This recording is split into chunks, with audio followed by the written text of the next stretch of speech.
उस जमाने की है जब भारत में राजा अकबर राज किया करते थे। एक दिन अपने दरबारियों के साथ टहल रहे थे। महाराज अकबर ने कौवे को आकाश में उड़ते हुए देखा और पूछा, क्या कोई मुझे बता सकता है कि राज्य में कितने कौवे हैं? इस सवाल पर सभी दरबारी हैरान हो गए। जहांपना, राज्य में कौवे गिनना कैसे संभव है? एक दरबारी को आश्चर्य हुआ। यह असंभव है, दूसरे ने कहा। वे सभी एक दूसरे को देखकर बड़बड़ाए और सिर हिलाया।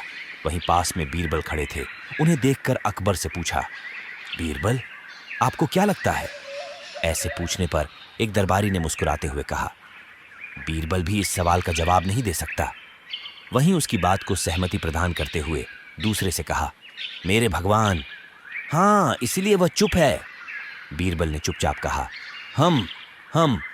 हमारे राज्य जहांपना में 95,463 कौवे होंगे। ये ऐसे कैसे संभव है? सभी दरबारियों से पूछा। अकबर भी हैरान थे इस जवाब को सुनकर। फिर उन्होंने बीरबल से पूछा, आप कितने निश्चित हैं अपने इस जवाब को लेकर बीरबल? इस पर बीरबल जी ने उत्तर दिया, मुझे पूरा यकीन है अपने इस जवाब पर।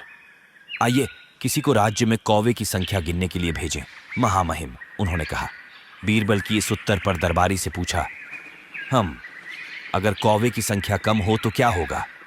तो इसका मतलब है कि कौवे पड़ोसी राज्यों में अपने रिश्तेदारों से मिलने गए हैं। बीरबल ने उस दरबारी को उत्तर दिया।